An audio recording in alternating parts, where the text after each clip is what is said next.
नमस्कार प्यारे विद्यार्थियों। आज अब हम इस वीडियो में आपको बताएंगे अनसॉल्व पेपर कक्षा 10 की गणित का। ठीक है, और आज से हम ये अनसॉल्व पेपर शुरुआत कर रहे हैं। हालांकि इसमें कुछ कमी रहेगी जो कि OMR शीट आपको हम नहीं दिखा पाएंगे। फिलहाल मैं आपको विश्वास दिलाता हूँ कि आगे वाला जो वीडियो आएगा अगले अनसॉल्व पेपर यानी सेट 2, उसमें हम OMR शीट भी आपको हल करवाएंगे साथ ही साथ। यानी OMR शीट कैसे आती है उसका पूरा का पूरा मेथड तरीका सब कुछ बताएंगे। ठीक, तो वो वीडियो ज़रूर देखना, कैसे हल करेंगे और किस तरीके से OMR शीट भरी जाएगी, हम सब इसी वीडियो में बताएंगे। ठीक, तो ये 2024 का है सेट 1, ये हल करवाएंगे।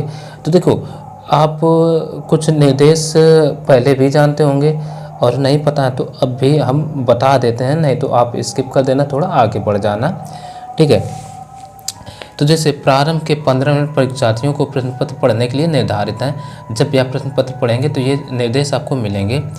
सभी प्रश्न अनिवार्य हैं और 2 में इस प्रश्न पत्र के आ और बा 2 खंड हैं। खंड आ में अंक 1 में 1 अंक के 20 बहुविकल्पीय प्रश्न हैं जिनके उत्तर OMR उत्तर पत्रक पर देने हैं, और फिर OMR उत्तर पत्रक पर उत्तर अंकित किए जाने के पश्चात उसे काटे नहीं तथा इरेजर व्हाइटनर आदि का प्रयोग ना करें। यहाँ निर्देश प्रश्न पत्र में और OMR में भी दे देंगे। इसके लिए खंड बा में 50 अंक के वर्णनात्मक प्रश्न हैं। फिर इस खंड में कुल 5 प्रश्न हैं और 6वां जो निर्देश है कह रहा है प्रत्येक प्रश्न के आरंभ में स्पष्टता लिख दिया गया है कि उसके कितने खंड करने हैं। ठीक, 7वां है 8वां मतलब प्रत्येक प्रश्न के अंक उसके सम्मुख अंकित हैं। 9वां प्रथम प्रश्न से आरंभ कीजिए और अंतिम तक करते जाइए। जो प्रश्न ना आता हो उस पर समय नष्ट ना करें। अब 10वां है यदि रफ कार्य के लिए स्थान अपेक्षित है तो उत्तर पुस्तिका के बाएं पृष्ठ पर कीजिए और फिर काट दीजिए। यदि उस पृष्ठ पर कोई हल ना कीजिए, ठीक है, उस पृष्ठ पर कोई हल ना कीजिए, यानी जिसमें आप रफ करें उस पर कोई हल नहीं करना है। और ये दाएं पृष्ठ पर ना करें, बाएं पृष्ठ पर ही करें, ये बात का ध्यान रखना है।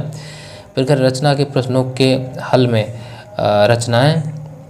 रचना रेखाएं ना मिटाएं, यानी रचना यदि फिलहाल तो आएगी नहीं अब इस वर्ष क्योंकि हटा दिया गया है कोर्स से, लेकिन फिर भी यदि कोई रचना आप करें तो उसके जो भी पद हैं उनको मिटाएं नहीं। यदि पूछा गया हो तो रचना के पद संक्षेप में अवश्य लिखिए।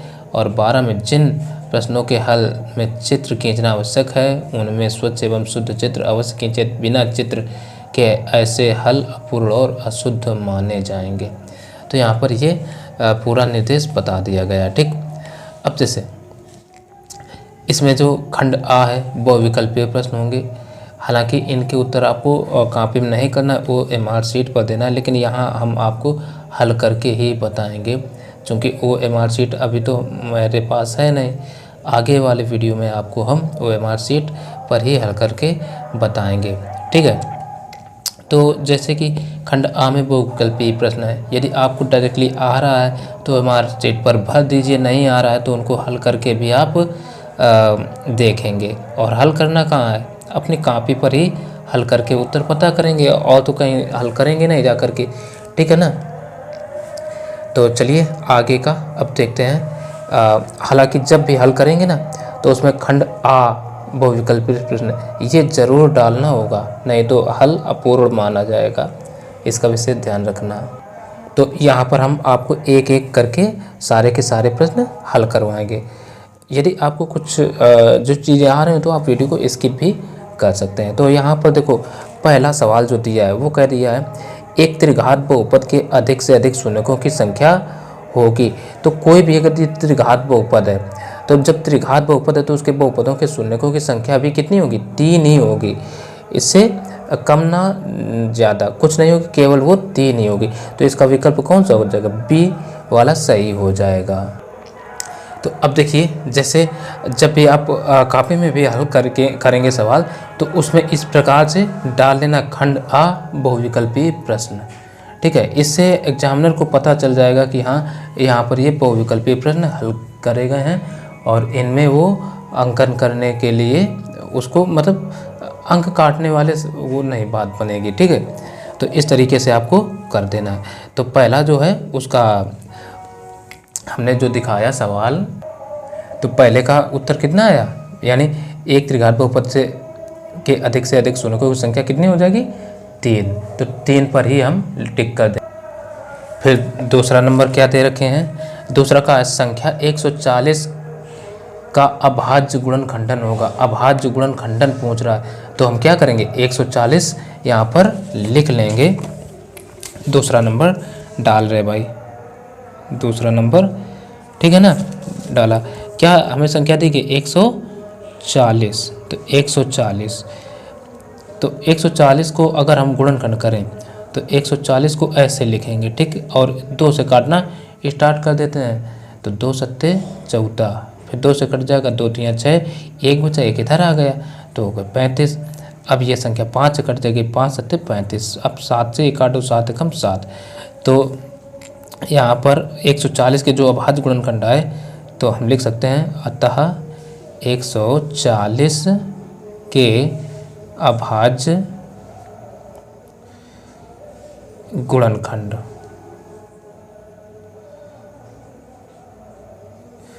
बराबर क्या हो जाएंगे, 2 गुणा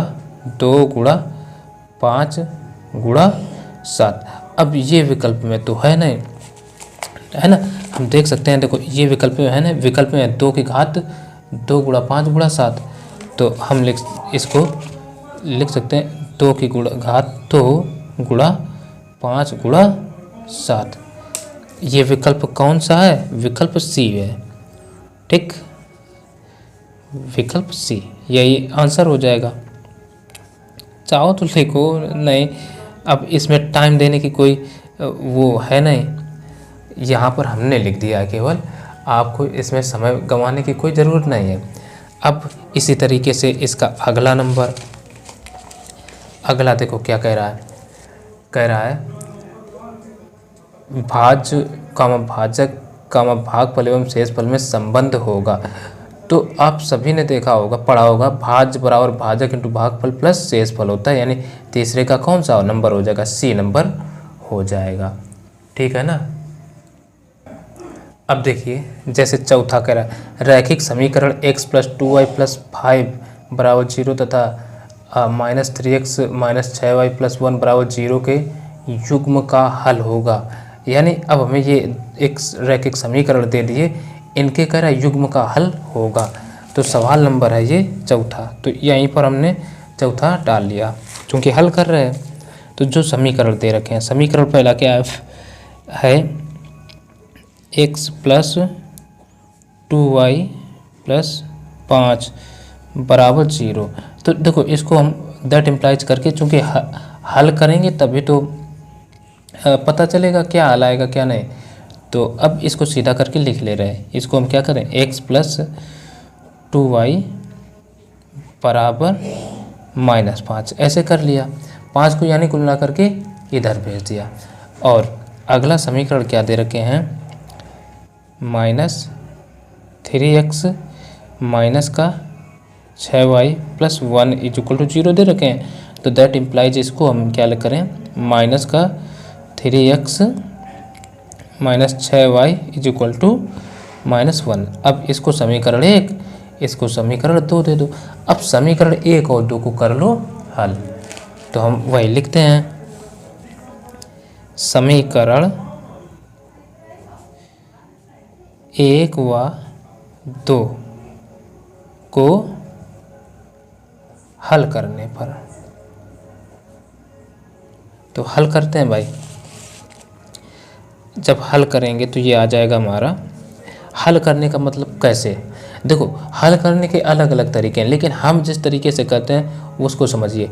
यानी x के गुणांक बराबर करा रहे, तो यानी x के गुणांक बराबर कराने का मतलब है 3 का इस पूरे समीकरण में गुणा हो जाएगा, ये गुणा डायरेक्टली होगा। तो जिससे 3 का हम इधर कराएंगे तो ये हो जाएगा 3x, ठीक है, 3 का पहले एक में गुणा तो 3x, अब 3 का 2 में तो +3 दूना 6y, ठीक। अब फिर क्या बराबर है, अब 3 का 5 में तो 3×5 = 15।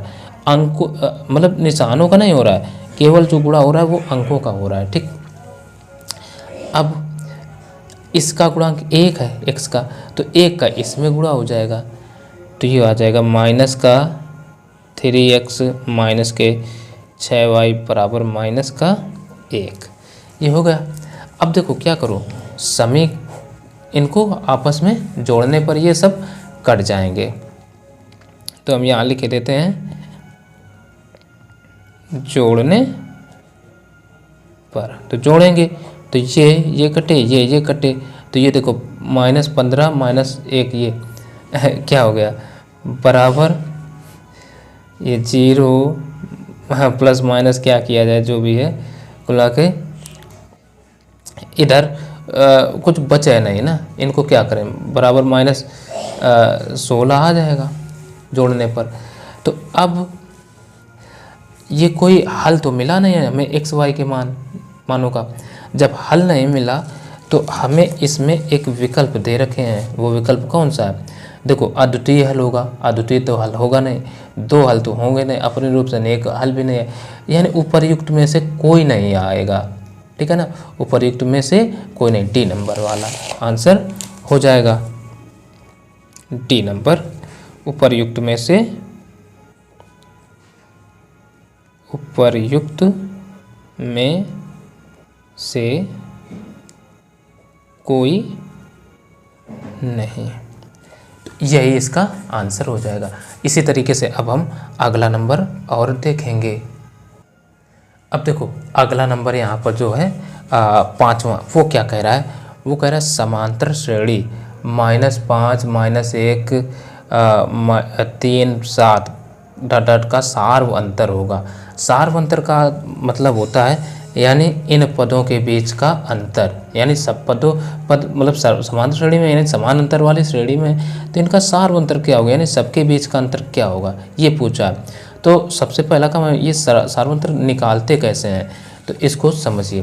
तो सबसे पहले हमने ये जो समांतर श्रेणी दी गई है वो हमने लिख लिया है ना, समांतर श्रेणी लिख लिया। अब जब समांतर श्रेणी लिख लिया तो सार्व अंतर पूछा है, तो सार्व अंतर होता क्या है, ये देखो सार्व अंतर बराबर सूत्र होता है T2 माइनस T1। कोई लोग A2 माइनस A1 लिख लेने, यानी T2 T1 ये होते क्या हैं, ये पद होते हैं। ठीक, ये T1 T2 T3 T4 यानी मतलब पद मतलब टर्म होते हैं, या A1 A2 A3 A4 इस तरीके से लोग लिख लेते हैं। तो यहाँ हमने लिखा T2 माइनस T1, तो देखो ये T1 ये T2 ये T3 ये T4 होगा। तो हमने जब T2 माइनस T1 लिखा है तो 1 में 5 घटा दो, या तो T4 माइनस T3 कर लो, या तो T3 माइनस T1 T2 कर लो, कुछ इस तरीके से हम कर सकते हैं। तो जब T2 माइनस T1 लिख तो ये 1 में -5 को घटाएंगे, तो -1 T2 का मान क्या है -1 माइनस फिर T1 का T2 का मान क्या है T2 माइनस T1 का मान है -5, तो -5 करेंगे यहाँ पर -1। अब ये माइनस माइनस हो जाएगा प्लस के 5 में 1 अब घट जाएगा, तो ये आ जाएगा 4, यानी सार्व अंतर इसका कितना आ जाएगा 4। और ये जिस ऑप्शन में दिए हैं वही इसका सही हो जाएगा। ठीक है ना, ये देखो हमें डी में दे रखे हैं, तो ये डी वाला सही हो जाएगा। ठीक, अब इसी तरीके से अगला नंबर कह रहा है द्विघात समीकरण ax² + bx + c का विविध कर होगा।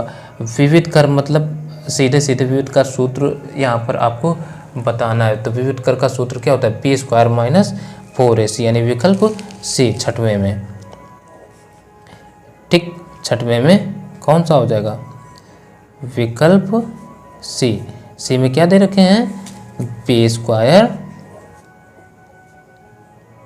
4ac, ये हो जाएगा। हालांकि ये आपको OMR शीट पर भरना है, लेकिन यहाँ पर हम सब कुछ बता रहे हैं क्योंकि आपको अच्छे से समझ में भी आना चाहिए। अब देखेंगे 7वां नंबर। 7वां देखो क्या कह रहा है, कह रहा है दो बिंदुओं 2,3 और 4,1 के बीच की दूरी होगी। यानी अब हमसे दो बिंदुओं के बीच की दूरी पूछती है और 4 ऑप्शन दे रखे हैं। तो इसको हल करने के लिए सबसे पहला हम काम क्या करेंगे, यहाँ पर सवाल नंबर जैसे है ये 7वां है ना, तो 7वां लिख लिया। अब एक रेखा खींच ली, इसको नाम दे दिया ए और इसको दे दिया बी। अब हमें पता है ये दो बिंदु हैं कौन कौन से, दो बिंदु हैं 2,3 और 4,1, यही तो है ना। तो हम इसके लिए इसको दे देते हैं ये 2,3 और इसको दे देते हैं 4,1। ठीक, ये तो बिंदु हमने दे दिए। ठीक, अब हमें करना है हल। तो देखो इसको मान लो x1, इसको y1, इसको x2, इसको y2, ये मान लिया। तो अब देखो सूत्र होता है, सूत्र वो क्या होता है, सूत्र होता है दो बिंदुओं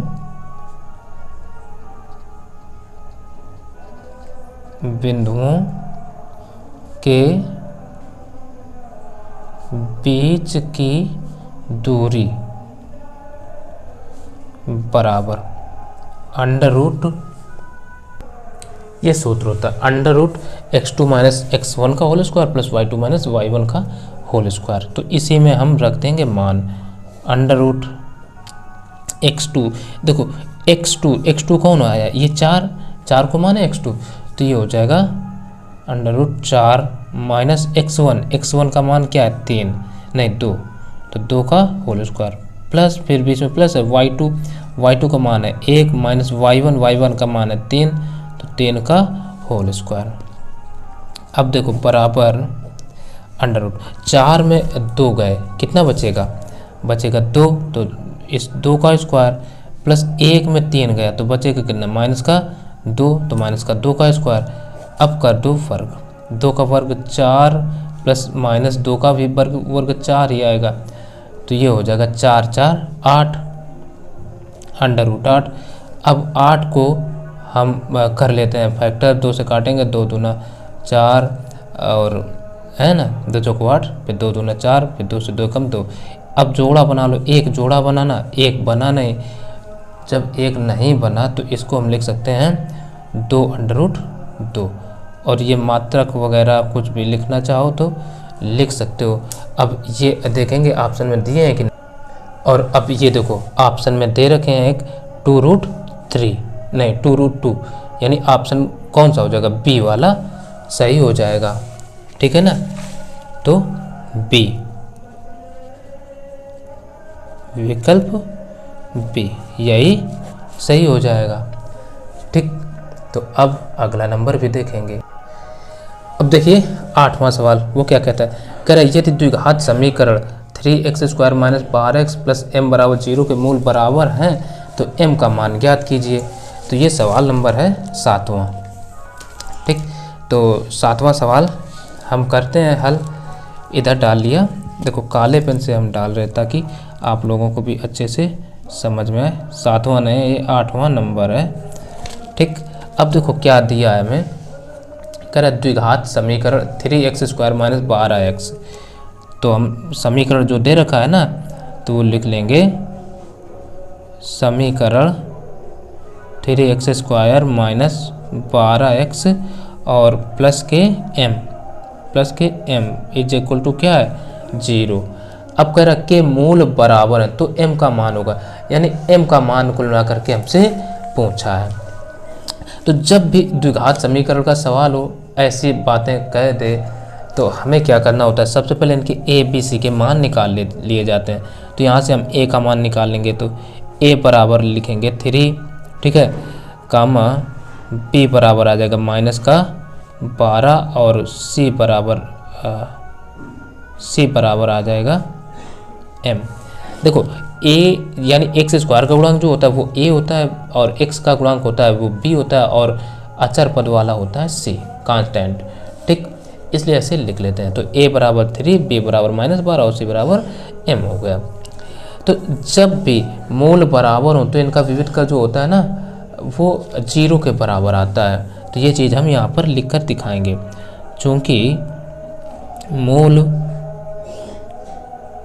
बराबर है इसलिए विविध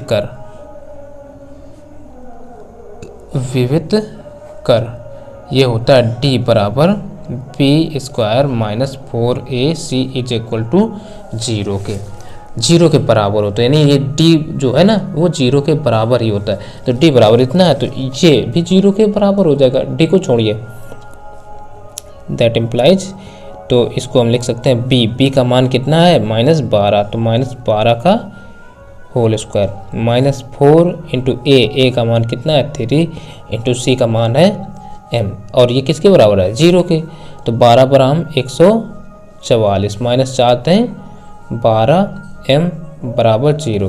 तो 144 को इधर भेज दो या 12m को इधर भेज दो, तो हम 144 को इधर भेज देते हैं। तो इधर बचेगा माइनस का 12m बराबर माइनस के 144। जब भी पक्षांतर करते हैं बराबर की इधर चीज़ें जाते हैं तो निशान बदल जाते हैं, माइनस से माइनस कट गए, तो यहाँ m बराबर आ जाएगा 144 बटे 12 पर हम 144 होता है। तो यानी m का मान जो आ गया वो आ गया 12, और यही सवाल का आंसर हो गया।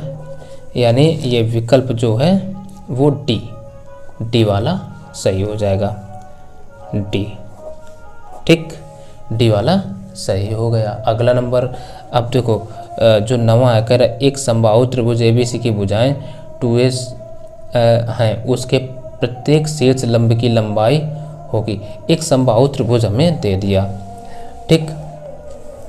सवाल नंबर मान के चलो ये नवा है, कह दिया ना सवाल में एक समबाहु त्रिभुज की भुजाएं, तो यहाँ पर हमें एक समबाहु त्रिभुज दे दिया है। तो हम क्या करें, एक समबाहु त्रिभुज मान लो बना लेते हैं। ये नाम दे दो ए बी सी। अब देखो ए बी सी की भुजाएं 2a हैं, यानी 2a ये भी है, 2a ये भी है और 2a ये भी है। फिर क्या, उसके प्रत्येक शीर्ष लंब की लंबाई ज्ञात कीजिए। अच्छा, शीर्ष लंब देखो क्या होगा, जब समबाहु त्रिभुज है तो प्रत्येक शीर्ष लंब की भी माप बराबर होगी, चाहे ये हो और चाहे ये हो और चाहे हो फिर ये, ठीक, ये सब क्या होंगे, बराबर होंगे।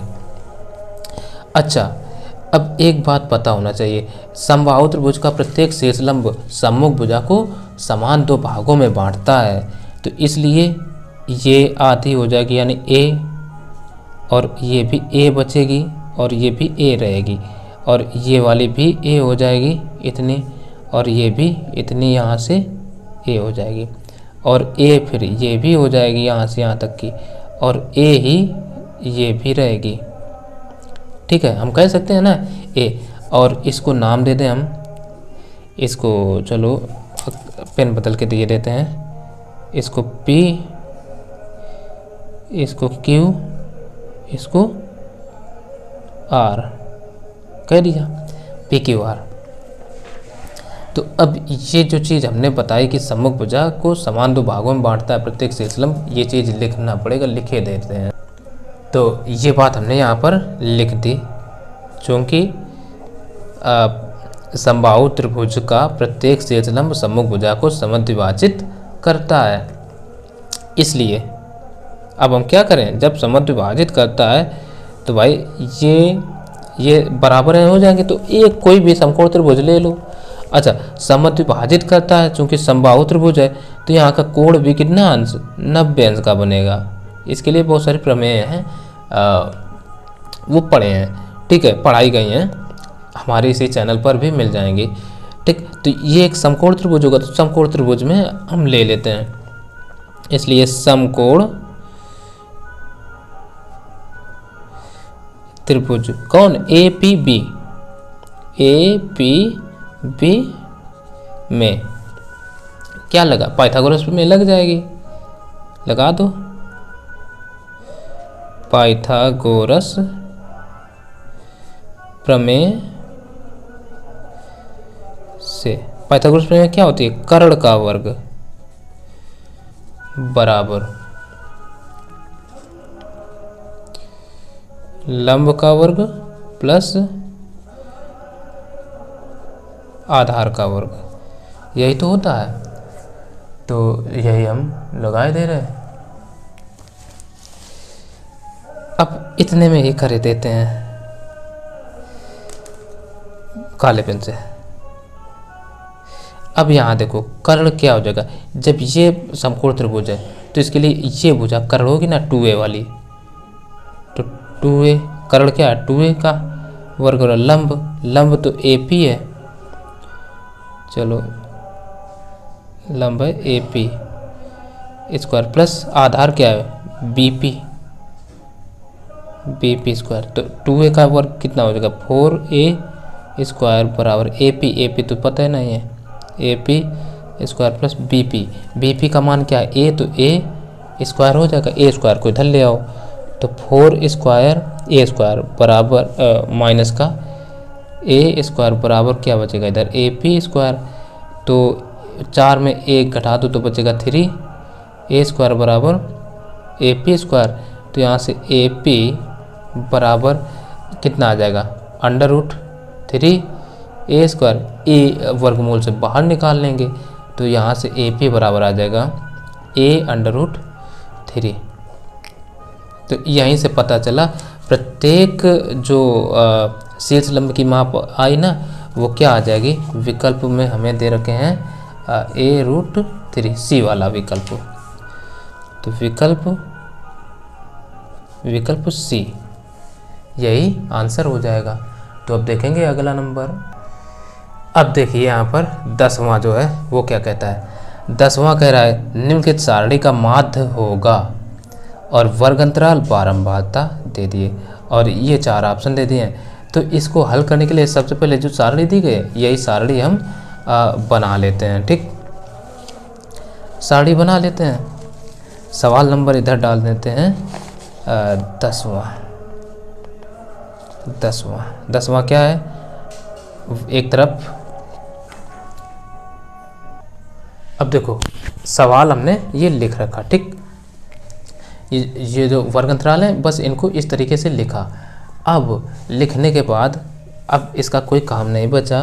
अब देखो क्या करेंगे आगे, अगला हम एक कॉलम और बनाएंगे जिसको नाम देंगे हम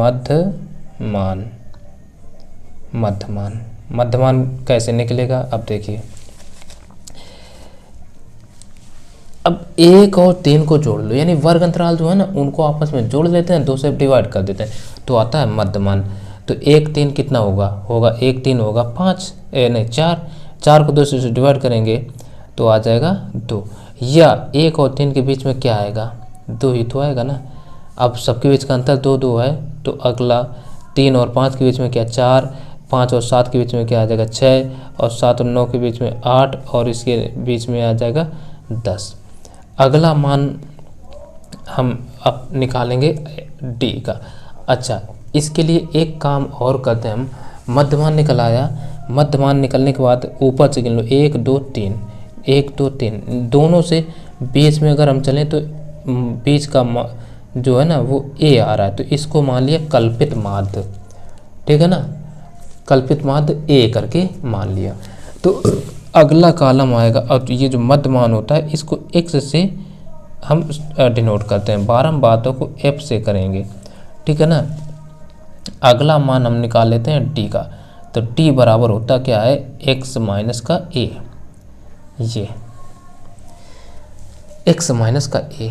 तो अब देखो x क्या है, ये सारे के सारे मान जो है ना x हैं।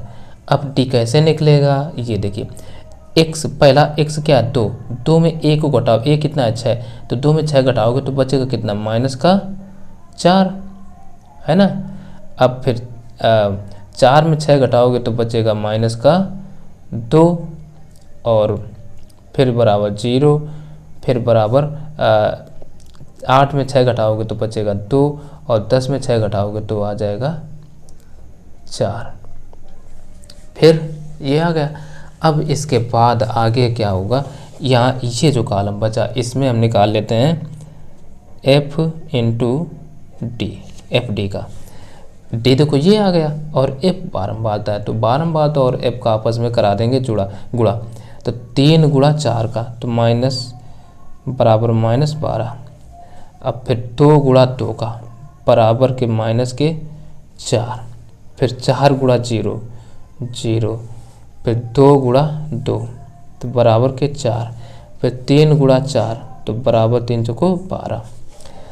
अब इन सबको जब हम निकालेंगे सिग्मा एफ इंटू डी तब बराबर में क्या आएगा। अब इन सबको सिग्मा का अर्थ होता है जोड़, सबका जोड़। तो देखो 12 से ये 12 कटे, 4 से 4 कटे, ये कितना आ गया 0। सिग्मा एफ डी बराबर 0 और सिग्मा एफ निकाल लो। सिग्मा एफ बराबर सबको जोड़ दो, 3 2 5, 5 4 9 2 11 4 14, 14 आ गया। ठीक, अब इस सवाल में हमसे पूछा क्या है, कहा है माध्य होगा, माध्य या समांतर माध्य कुछ कहे, एक ही चीज़ है, ये समझ लो। तो माध्य बराबर सूत्र होता है, जब हम मान डी तक केवल निकालें तो सूत्र क्या बनेगा, तब सूत्र बनेगा हमारा a plus sigma F into D upon sigma F. और इसी में यदि h निकालते तो सूत्र में गुणा में h और आ जाता, h निकाले नहीं है तो a का मान कितना है 6 plus sigma F into D, इसका मान 0 आया बटे सिग्मा एफ आया 14। तो अब 0 में किसी भी संख्या से भाग दो तो मान तो 0 ही आएगा, तो 6 आ गया। अब 6 ऑप्शन में देखो दे रखे हैं विकल्प डी, तो हम यहीं लिख देंगे विकल्प डी वाला विकल्प सही है। अब अगला नंबर देखिए, अब देखो 11 नंबर यहाँ पर क्या दे रखा है, कह रहा है साइन 27 अपान कास 63 का मान होगा, यानी साइन 27 तो साइन 27 अपान कास 63। अब इसमें मान पूछा है, तो जब भी ऐसा सवाल, और एक इस प्रकार का सवाल ज़रूर आएगा प्रश्न पत्र में, ये भी ध्यान रखिए। तो इसमें हम किसी एक को 90 माइनस थीटा में बदल लेते हैं। तो जैसे साइन है तो साइन को बदल लो, तो साइन 90 माइनस, अच्छा कॉन्सेप्ट इसका क्या होता है, कॉन्सेप्ट ये होता है कि 90 में कितना घटा दिया जाए कि 27 से बचे, तो नीचे वाला मान ज़रूर घटा दो। और इन दोनों को आपस में ये भी देख लो कि दोनों का टोटल करें तो 90 हो रहा है क्या। जी हाँ, अगर 90 हो रहा है तो किसी एक को घटा दो, यानी जैसे इसको बदले तो नीचे वाला घटा दो, नीचे वाला बदले तो ऊपर वाला घटा देते, ये कॉन्सेप्ट होता है। तो यहाँ हम 63 कर देंगे, अपान नीचे वाला एज इट इज लिख लेंगे कास 63। तो देखो साइन 90 माइनस थीटा होता है कास थीटा, थीटा के स्थान पर कितना है 63 बटे कास 63, कास 63 करता तो बराबर 1 आ गया। अब ये विकल्प कौन सा हो गया, ए, यानी विकल्प ए ही सही हो गया, विकल्प ए सही है। अब देखो इसका 12 नंबर कह रहा है कास से बराबर √3/2 हो तो साइन 2a का मान होगा, यानी कास ए बराबर दे दिया, कास ए बराबर कितना है √3/2 √3/2, तो कहा साइन 2a का मान होगा। हमें कास ए का मान दे दिया, तो यहाँ से हमें पहले ए का मान निकालना होगा। ए का मान निकालने के लिए क्या करें, ये देखो कास में किसका मान होता है, तो कास ए बराबर, ये देखो कास में कास 30 का मान होता है, कास 30 रख दिया, कास से कास कैंसिल हो जाएगा, यहाँ से ए बराबर आ जाएगा 30 अंश, ए का मान आ गया। अब हमसे पूछा साइन 2a का मान होगा, तो अब लगा दो सूत्र, साइन 2a बराबर साइन 2 इंटू ए का मान कितना आ गया 30, तो ये आ जाएगा साइन 3 दूना 60 और साइन 60 का मान होता है √3/2, ठीक, यानी साइन 2a बराबर इतना आ गया। अब ये देखो किस विकल्प में दे रखे हैं डी, यानी ये विकल्प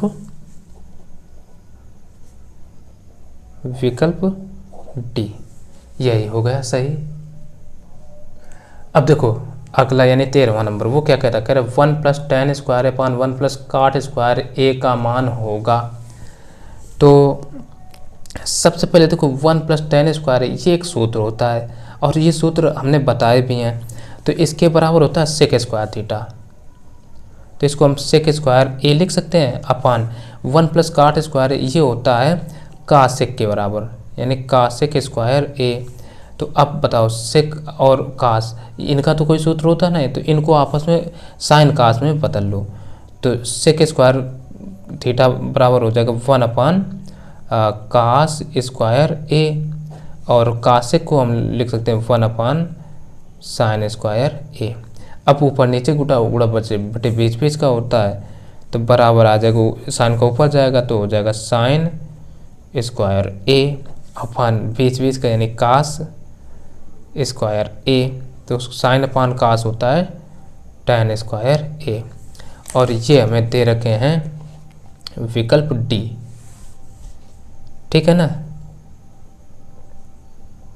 विकल्प डी यही आंसर हो गया, विकल्प डी वाला। तो इस तरीके से हमने अभी तक 13 सवाल हल कर लिए। आगे और देखते हैं। अब देखो अगला जो है 14 नंबर सवाल, वो कहता है साइन 2a बराबर 2 साइन ए सत्य होगा जब a बराबर है, यानी 0 के 30 के 45 60 के, यानी किसके बराबर है ये हमें बताना है।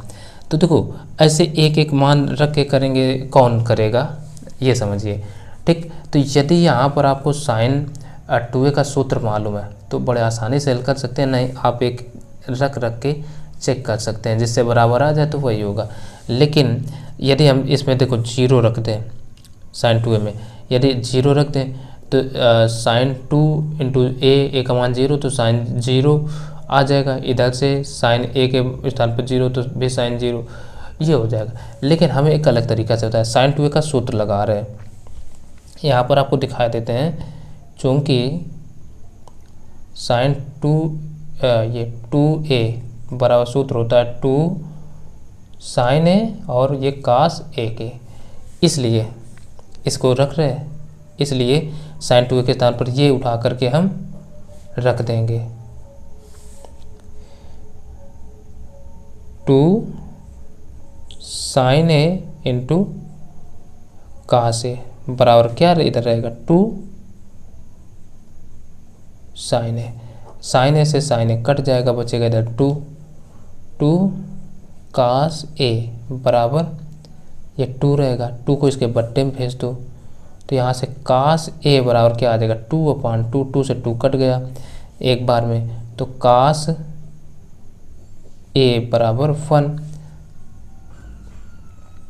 अब कास में एक किसका मान होता है ये हमें समझना होगा, तो कास ए बराबर ये होता है कास 0 का, कास से कास कैंसिल, तो ए बराबर क्या आ जाएगा 0, यानी ए का मान क्या होना चाहिए कि जिससे ये कथन सत्य हो जाए, तो वो होना चाहिए 0, यानी विकल्प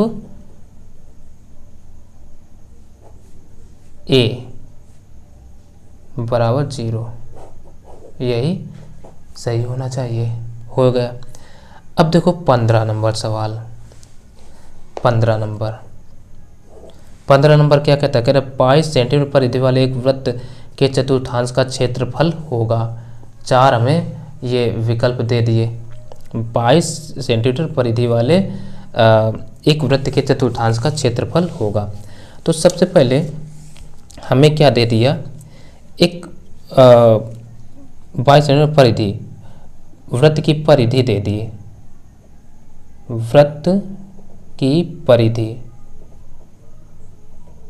वृत्त की परिधि बराबर सूत्र क्या होता है, मतलब दे दिया हमें 22 सेंटीमीटर, ठीक। तो जब वृत्त की परिधि दे दी, इसका मतलब हमें परिधि का सूत्र लगा देना है। आर दी नहीं गई है, आर निकालना सबसे जरूरी। आर कहाँ से निकलेगा, यही परिधि से लगा। तो वृत्त की परिधि बराबर सूत्र होता है 2 पाई आर, तो 2 पाई आर बराबर कितना दे रही है 22, तो रख दो मान 2 इंटू पाई का मान 22/7 into r is equal to 22, 22 से 22 कट गया, आर का इधर गुणा हो जाएगा, नहीं 7 का, तो 2 आर बराबर 7 का इधर गुणा ना, तो 7 2 बट्टे भेज दो, तो आर बराबर 7/2, यानी r का मान निकला है। अब हमसे कहा है चतुर्थांश का क्षेत्रफल। तो देखो चतुर्थांश का है या त्रिज्यखंड का है, सूत्र आप लगा दो। चतुर्थांश में बस कोण कितना होता है 90 अंश का, और त्रिज्यखंड में कोण दिया रहेगा। ठीक, तो सूत्र हम सीधे बताते हैं, वृत्त के चतुर्थांश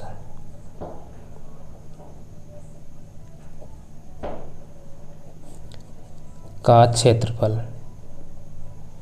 बराबर, सूत्र होता है 1/4, क्योंकि चतुर्थांश मतलब वृत्त के चौथा भाग, इंटू पाई आर स्क्वायर, यही तो होगा ना।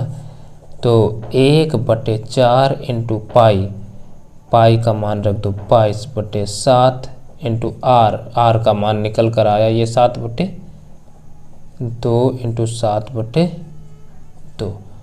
7 से 1 7 कटा, 1 2 से इसको काट लो 11 को, 11 आ गया। तो अब ऊपर ऊपर का गुणा, तो 11 सत्ते 77/4 का 2 में 4 दूना 8, और ये क्षेत्रफल निकाल रहे, और ये थाका है में सेंटीमीटर में, तो ये सेंटीमीटर स्क्वायर ये आ जाएगा।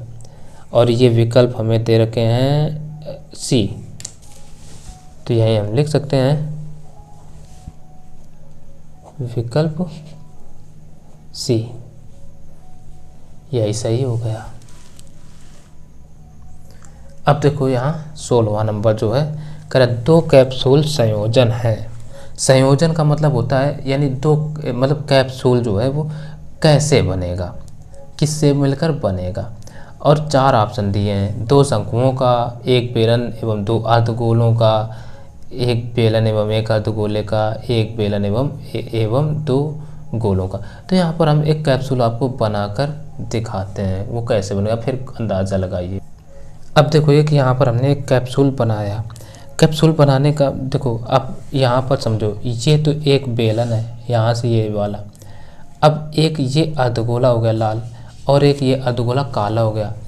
तो इसमें विकल्प में अगर हम देखें तो एक बेलन हो गया एवं 2 अर्धगोलों का, तो 2 अर्धगोले मतलब एक अर्धगोला ये, एक अर्धगोला ये, तभी तो बना जा करके कैप्सूल। तो ये ऑप्शन में कौन सा हो जाएगा, बी वाला हो जाएगा। तो आंसर में यानी ये बी वाला सही हो जाएगा। ठीक, हमने लिख दिया।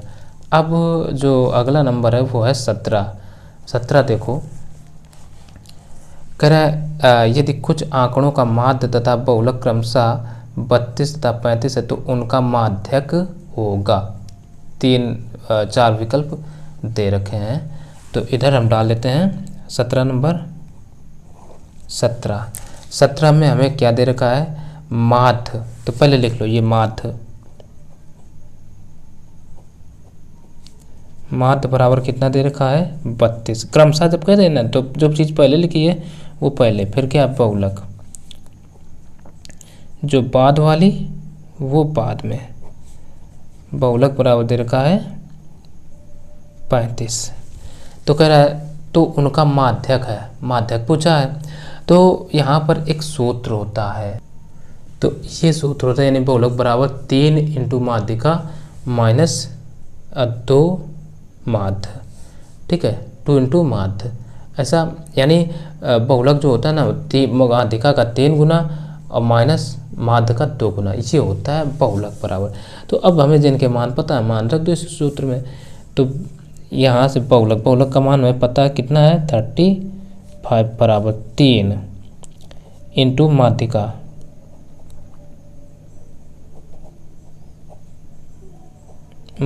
माइनस 2 इंटू माध्य का मान कितना है 32।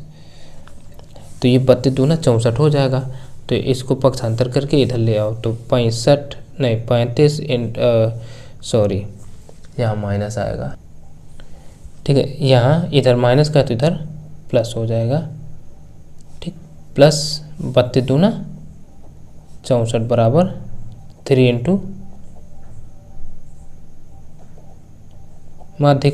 माध्यिका या माध्यक कुछ भी लिख लो।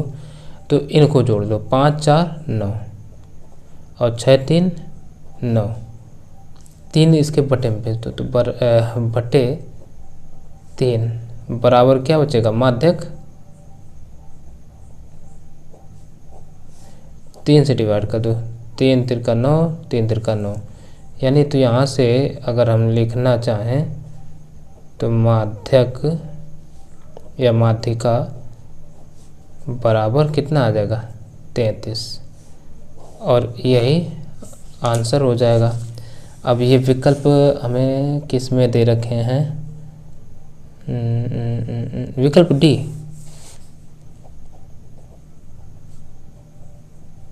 विकल्प डी 33 यही आंसर हो जाएगा।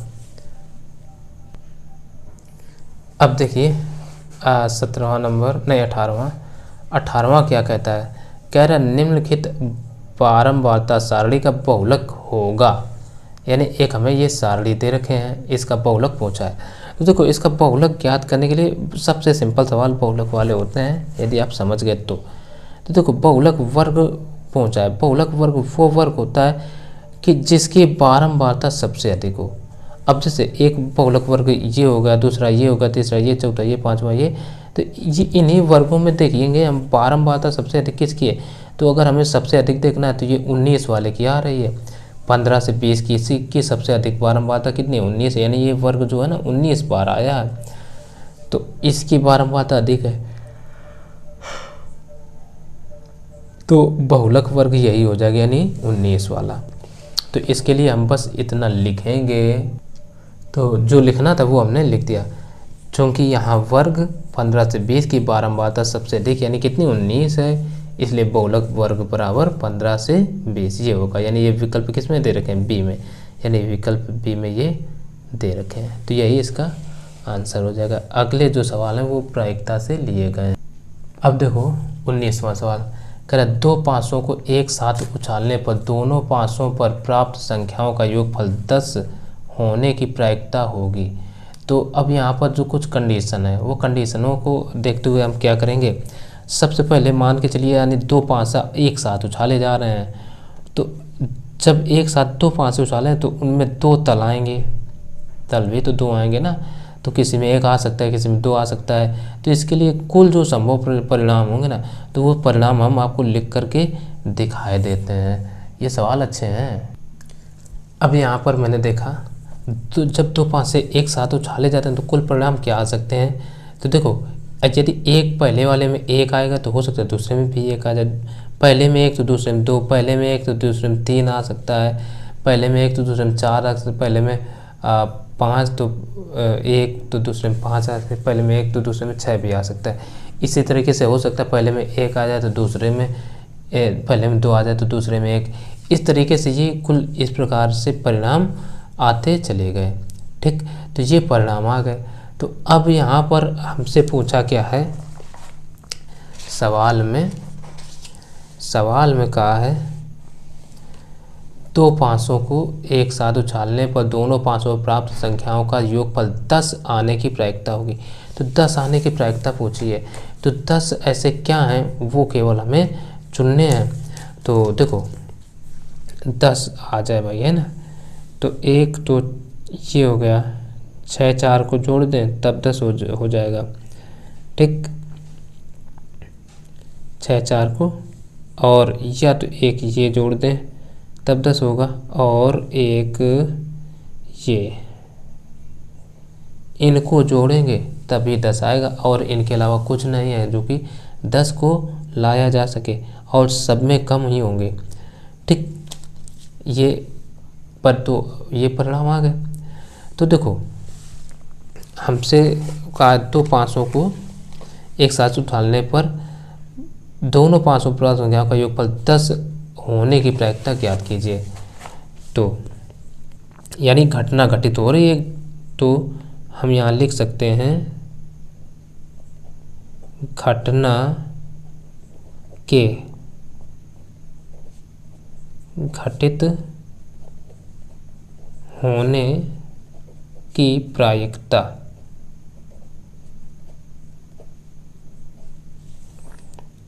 बराबर क्या होगा, अनुकूल परिणामों की संख्या बटे कुल परिणामों की संख्या। अनुकूल परिणामों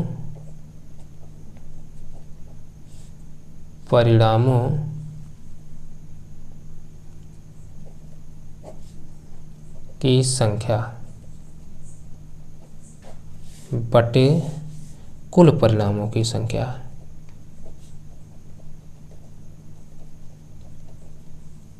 परिणामों की संख्या। तो अब यहाँ पर देखो अनुकूल परिणाम कितने आए, अनुकूल तो केवल 1 2 3 आए, 3, और कुल परिणाम कितने हैं, देखो 1 2 3 4 5 6 और 6 ऐसे भी, तो 6 रंग 36, कुल परिणाम कितने हो गए 36। अब डिवाइड कर दो, 3 एकम 3, 3 दूना 6, तो बराबर ये 1/12, ठीक है ना, 1/12। अब यही आंसर हो जाएगा। और इसको हम देख लेते हैं ये कौन सा विकल्प में हमें दे रखा है, यानी विकल्प ए में दे दिए। तो विकल्प ए। अब अगला नंबर, अब यहाँ पर 20वां नंबर जो है वो देखो क्या कहता है। कह रहा है एक पासे को एक बार फेंकने पर सम संख्या प्राप्त होने की प्रायिकता होगी, यानी एक पासा उसको एक ही बार फेंका जा रहा है, तो कह रहा है सम संख्या प्राप्त होने की प्रायिकता होगी। ठीक, तो यहाँ पर सबसे पहले देखो एक पासे को उछालने पर कुल संभव परिणाम,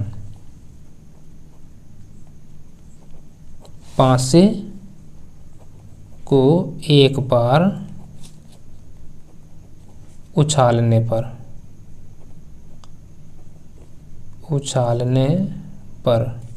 कुल संभव परिणाम,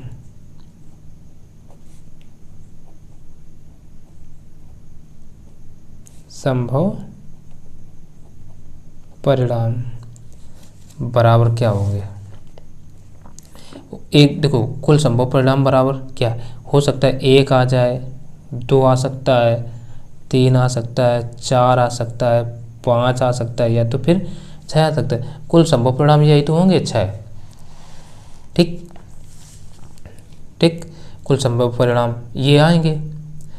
तो अब इनमें कहा कि पासा को उछाला जा रहा है तो सम संख्या प्राप्त होने की प्रायिकता होगी। तो अब देखो यानी सम संख्या मतलब घटना घटित हो रही ना, अतः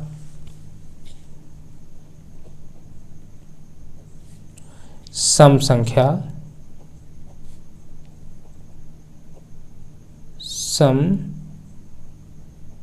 संख्या आने की प्रायिकता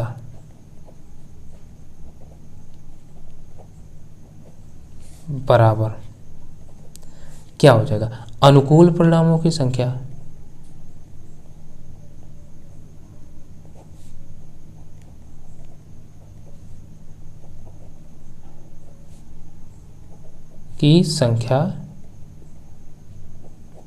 बटे कुल परिणामों की संख्या।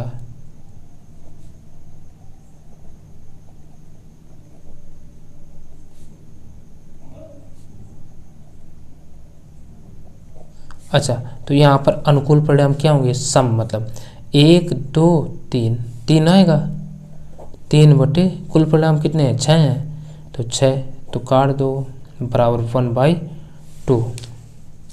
तो ये किस विकल्प में दे रखे हैं, विकल्प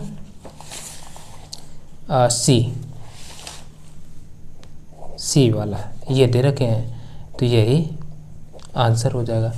तो यहाँ से हमने आज इसके पूरे के पूरे बहुविकल्पी प्रश्न हल करवाए हैं, और आगे के जो सवाल हैं अब इसके अलावा जो खंड ब होगा उसको हम अगले वीडियो में आपको हल करके बताएंगे पूरा का पूरा। ठीक है, तो बने रहिए हमारे यूट्यूब चैनल NCERT स्पेशलिस्ट पर। चलिए मिलते हैं फिर आगे के वीडियो लेकर के, और चैनल को आप लोग सब्सक्राइब ज़रूर कर लेना। चलिए मिलते हैं फिर, तब तक के लिए नमस्कार।